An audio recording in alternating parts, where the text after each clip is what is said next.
오늘은요 경기도 광주시 초월읍에 위치한 정충묘에 대해서 알아보려고 하는데요. 오늘 우리들에게 재미난 역사 이야기를 들려주실 선생님을 소개해드리도록 하겠습니다. 선생님 나와주세요.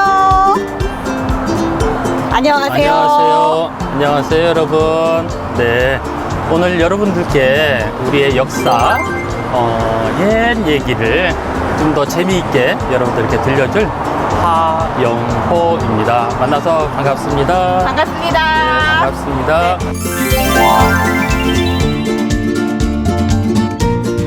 선생님 저희가 지금 정충묘 앞에 나와 있잖아요. 네. 정충묘라는 게 약간 어려워요, 이름이. 네. 어떤 의미가 있나요? 네, 정충묘란 정충보국이란 말에서 시작을 했고요. 정충보국이란 사사로운 감정 없이 깨끗한 마음으로 한결같이 나라에 충성하는 마음을 가진 게 정충보국입니다. 나라에 충성하는 마음을 가지자라는 의미를 가지고 있군요. 네. 그러면요, 선생님, 네. 정충묘는 어떤 곳이에요? 네, 정충묘는 옛날에 지금부터 한 400년 전이거든요. 385년 됐어요, 정확하게는. 그 당시에 병자호란이라는 큰 전투가 우리나라에 있었어요.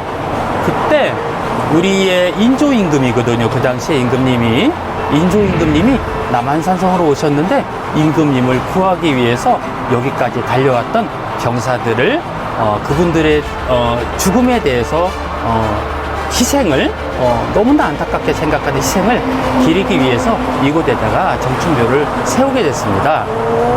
그러면 사실 많은 지역들 가운데 네. 왜 광주시 초월읍에 네. 정충묘가 세워진 거예요? 예. 그 얘기하면은 눈물이 나는 게요. 여러분들께 설명해주는 이 장소가 옛날에 우리나라 조선의 군사들이 약 한 6천 명 정도가 이곳에서 전부 다 목숨을 잃었어요. 왜요? 인조임금을 구하기 위해서 경상도, 충청도, 전라도에서 의병을 모집했거든요. 의병을 모집했는데 의병 모집할 당시에도 국가의 재산이 크게 없으니까 개인이 돈을 모아서 의병을 구한 거예요. 그 의병을 구한 한 6천 명 정도 되는 의병들이 인조임금이 남한산성에서 47일간 있었거든요. 인조임금을 구하고 인조임금을 구하는 자체가 이 조선이라는 나라, 우리나라를 구하기 위한 애국적인 마음으로 이곳까지 달려갔던 것이죠. 그렇게 많은 군사들이 왔는데 네. 왜 구하지 못한 거예요? 예, 그거는 날씨 탓이 가장 큽니다. 그날 그 병사들이 여기까지 온 날이 1637년 1월 2일입니다. 음력으로 말씀드리는 겁니다. 그 당시에는 전부 음력을 썼으니까요. 여기에 도착한 시간이 저녁 6시 정도 됩니다. 겨울의 6시는 지금까지 환하지 않고 캄캄합니다. 6시에 깜깜한 시간에 여기에 오다 보니까 남한산성으로 인조임금을 바로 구하러 갈 수가 없었어요. 진눈깨비도 내리고 길이 얼어가지고 집신으로 신고서는 도저히 갈 수가 없었거든요. 그래서 내일 아침에 해가 밝으면은 바로 남한산성으로 진격을 해서 인조임금과 우리의 조선을 구하자 하는 굳은 결의를 가지고 있었죠. 그런데 날씨 때문에 갈 수가 없었어요. 그 당시에 왜 그분들이 여기서 돌아가시게 됐냐면은 충청도, 전라도, 경상도에서 많은 병사들이 인조임금을 구하러 온다는 소식을 이미 청나라 군사에서 알고 있었어요. 그래서 청나라 군사들이 옛날에 용어로 말하면 척후병이고 지금의 얘기하면 정찰병이라는 말을 쓰거든요. 정찰병을 300명 정도 기마병을 보냈는데 그 기마병이 저쪽에 보이는 국수봉이 있습니다. 국수봉이 광주 시내에서 광주시에서 곤지암 쪽으로 가는 그 왼쪽의 산맥을 얘기합니다. 이 산을 말을 끌고서 넘어와 가지고 우리의 척후병들, 우리의 정찰병들을 처음에 사살하기 시작했고 그리고 그 병사들이 청나라 군사들이 우리나라 군영으로 쳐들어오면서 우리나라 군영을 마구 무찔르고 그래서 우리나라가 미처 대응을 할 수 없었어요. 그리고 그 당시에 우리에게 임진왜란 때 전해졌던 조총이라는 총이 있었는데 조총은 화약을 넣고 한 발 한 발 쏘는 총입니다. 그 총에다가 화약을 넣어야 되는데 비가 왔잖아요. 네, 눈도 내렸잖아요. 진돗개비도 내렸잖아요. 그러다 보니까 화약이 물에 젖은 거예요. 이게 안 되면 이렇게 안 돼요. 선생님. 그렇죠. 네. 그래서 조총을 쏠 수가 없었던 거예요.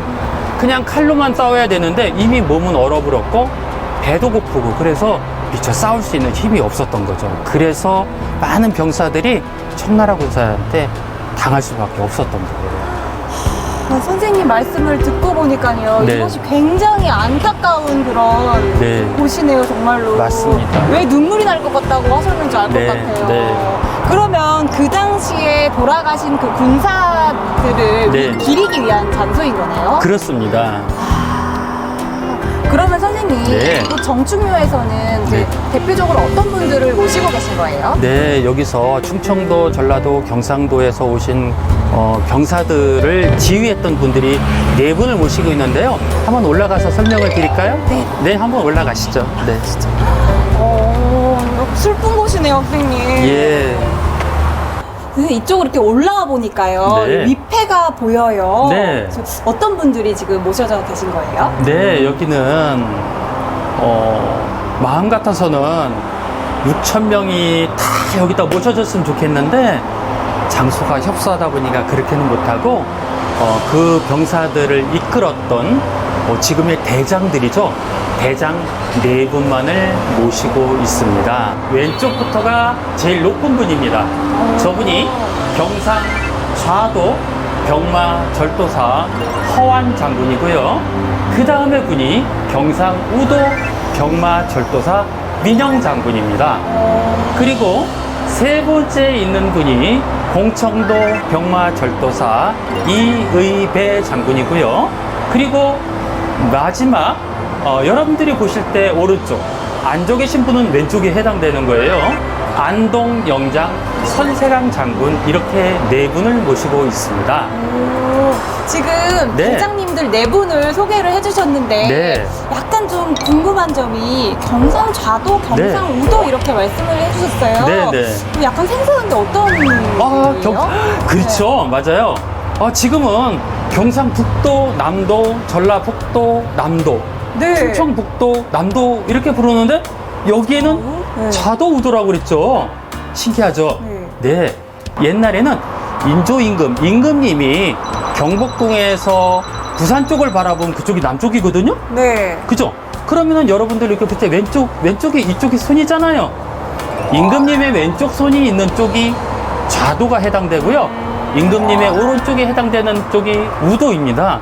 그러다 보면 경상도에서 좌도가 우도가 어떻게 되냐면은 지금의 여러분들 볼 때 포항, 울진 이런 쪽이 좌도가 해당이 되고요.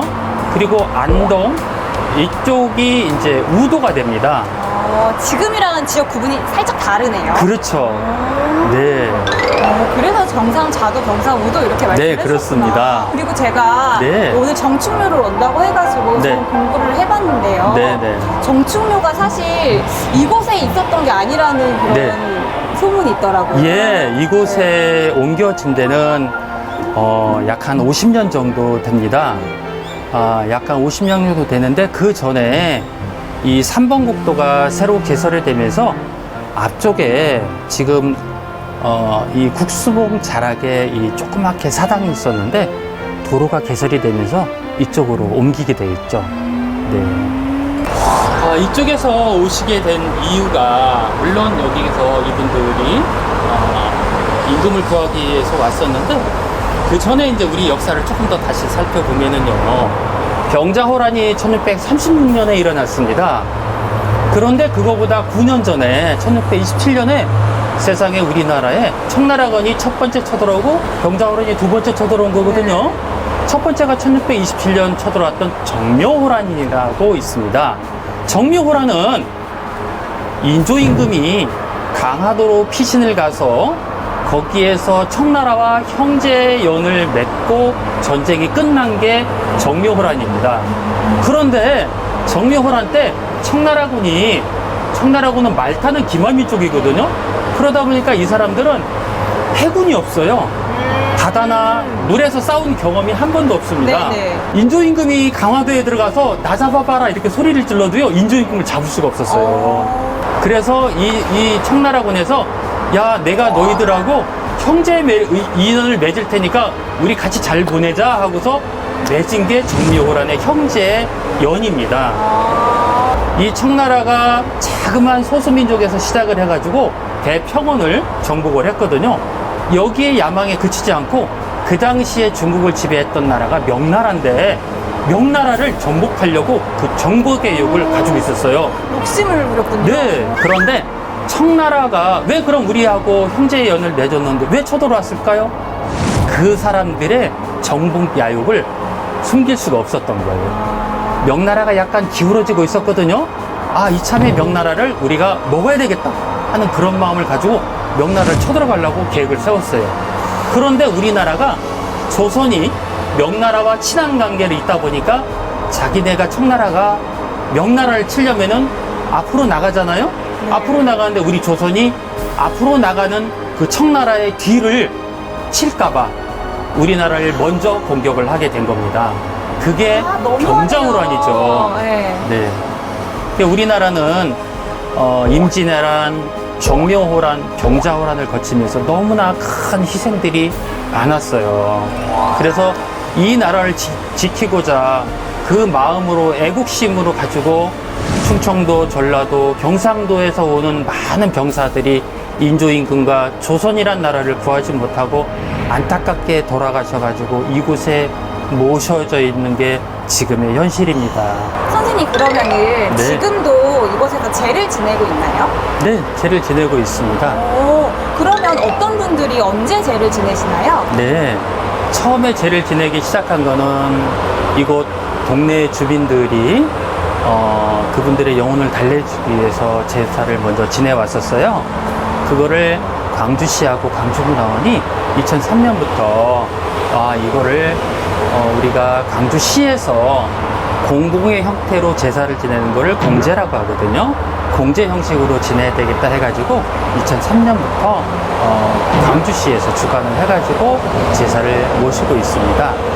제사를 지내는 날짜는요, 이분들이 돌아가셨던 음력 1월 3일 날 오전 11시에 광주시장이 초혼간으로 하고요, 광주문화원이 아혼간으로 하고요, 그리고 나머지 국회의나 도의원 이런 분들이 정혼간으로 해가지고 세 분의 혼간이 제사를 3잔씩 드리고 있습니다. 광주시에서도 어떻게 보면 굉장히 네. 신경을 많이 써주고 계시네요. 네, 많이 쓰고 있습니다. 네, 굉장히 그 시간이 지났지만 되게 감사한 마음으로 네. 분들도 아마 내가 그래도 고생한 보람이 있다라고 생각을 하실 것 같아요. 네, 그럼요. 우리의 역사를 간직하고 지켜나가야 됐다는 분들이 되게 많이 있고요. 이렇게 역사에 대해서 관심을 갖고 이렇게 찾아와 주시고 질문해 주시고 하시는 분들이 저는 더 많았으면 좋겠습니다.